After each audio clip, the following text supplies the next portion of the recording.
Sahabat cerita musafir, tanpa terasa kita sebentar lagi akan merayakan Hari Paskah. Bagi orang Yahudi, Hari Paskah adalah sama dengan Hari Raya Roti Tidak Beragi, yaitu memperingati keluarnya bangsa Israel dari perbudakan tanah Mesir. Nah, bagaimana dengan Kristen?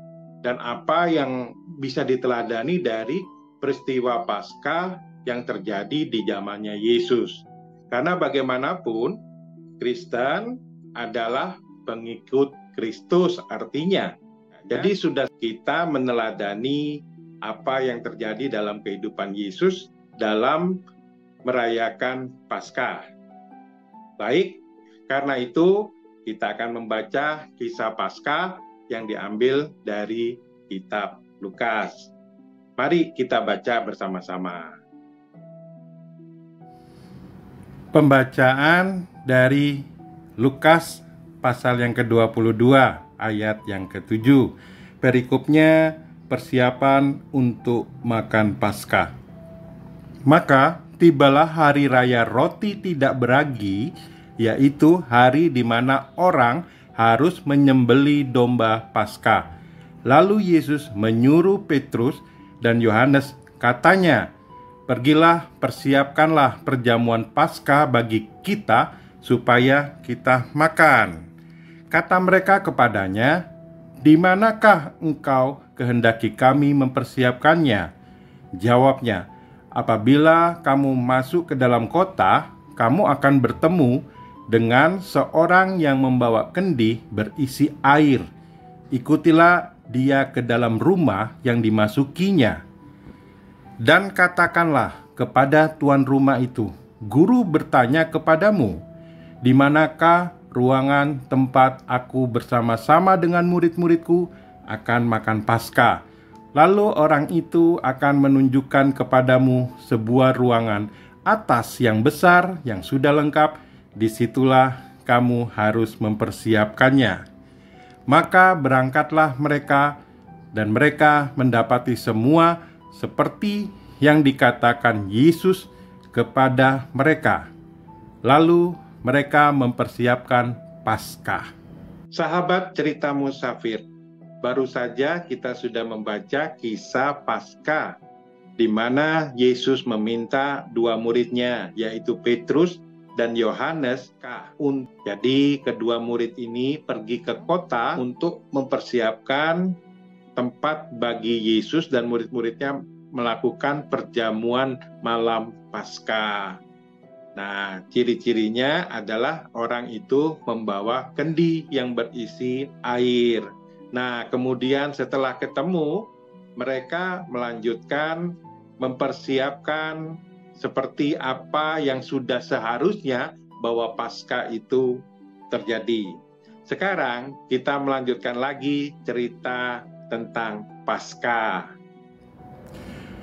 Lukas 22 ayat yang ke-14. Perikopnya berjudul Penetapan Perjamuan Malam. Ketika tiba saatnya, Yesus duduk makan bersama-sama dengan rasul-rasulnya. Katanya kepada mereka, "Aku sangat rindu makan Paskah ini bersama-sama dengan kamu sebelum aku menderita. Sebab aku berkata kepadamu, aku tidak akan memakannya lagi sampai ia beroleh kegenapannya dalam kerajaan Allah." Kemudian ia mengambil sebuah cawan, mengucap syukur, lalu berkata, "Ambillah ini dan bagikanlah di antara kamu.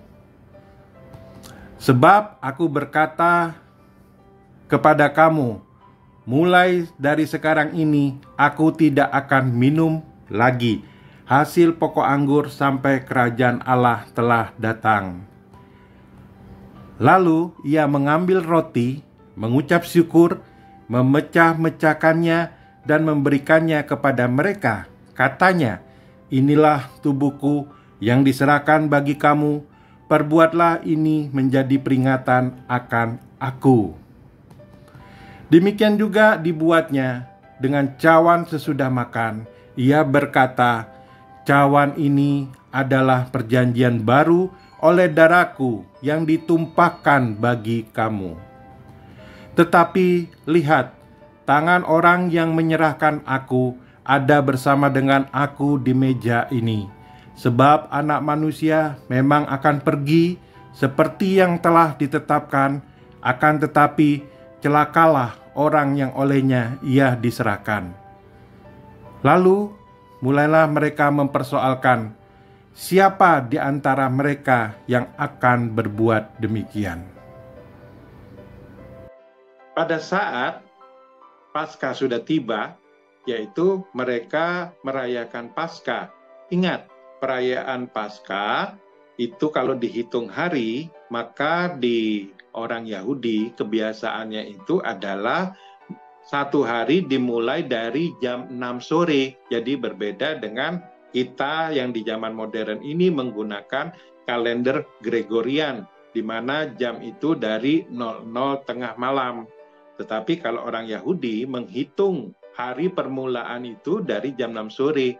Jadi pada saat malam itu Paskahnya sudah tiba, gitu kan. Nah, tiba itu Yesus mengatakan bahwa dia itu sangat rindu makan Paskah bersama-sama dengan murid-muridnya. Dan ada yang menarik, itu dikatakan bahwa sebelum dia menderita. Firman Tuhan mengatakan Yesus itu adalah anak domba yang diberikan kepada manusia sebagai ganti dosanya. Nah, Yahudi, kitab Taurat, anak domba itu yang akan dipersembahkan itu tidak boleh bercacat celah. Jadi di sini kita melihat pada saat malam Yesus itu sudah menyerahkan tubuh dan darahnya. Yesus mengatakan ini merupakan perjanjian baru. Perjanjian baru bahwa mereka yang makan darah dan tubuh Yesus, artinya kita digantikan. Artinya pada saat kita mengaku bahwa Yesus itu adalah jalan, kebenaran, dan hidup, kita akan beroleh hidup yang kekal. Jadi itu adalah makna daripada Paskah yang baru. Yesus mengatakan, gunakan ini untuk memperingati aku. Jadi yang tadinya merupakan peringatan atau hari raya roti tidak beragi, yaitu Paskah bagi orang Yahudi, sekarang sudah berganti. Paskah yang katanya Yesus itu adalah untuk memperingati tubuh dan darah Yesus yang diberikan bagi umat manusia. Jadi artinya pada saat Paskah itu kita merayakan, mengingat akan tubuh dan darah Yesus yang diberikan untuk manusia. Dan ingat peristiwa ini sebelum dia menderita, sebelum disalibkan. Karena kalau sudah disalibkan, dia tidak layak untuk menjadi anak domba yang tak bercacat celah. Tetapi Yesus memberikan darah dan tubuhnya sebelum menderita. Jadi, ini juga dikonfirmasi oleh Rasul Paulus. Apa kata Rasul Paulus?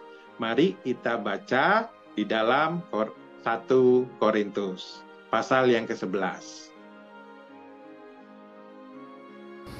Demikian yang dikatakan Rasul Paulus dalam 1 Korintus pasalnya yang ke-11 ayat 23.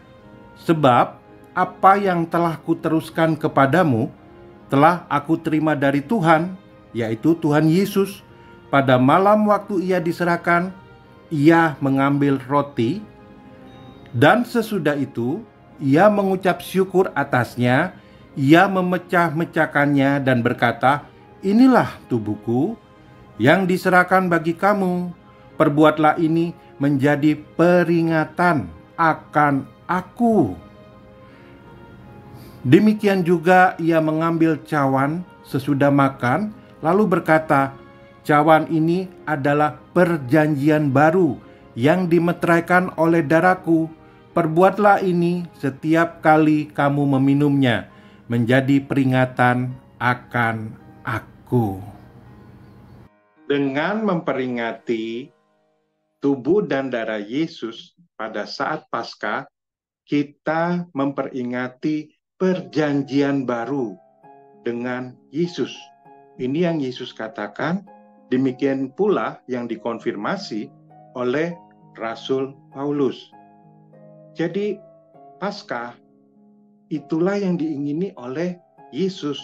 Ini yang dikatakan Yesus dan dicatat dalam Injil. Jadi Paskah terjadi sebelum peristiwa disalib, sebelum peristiwa kebangkitan.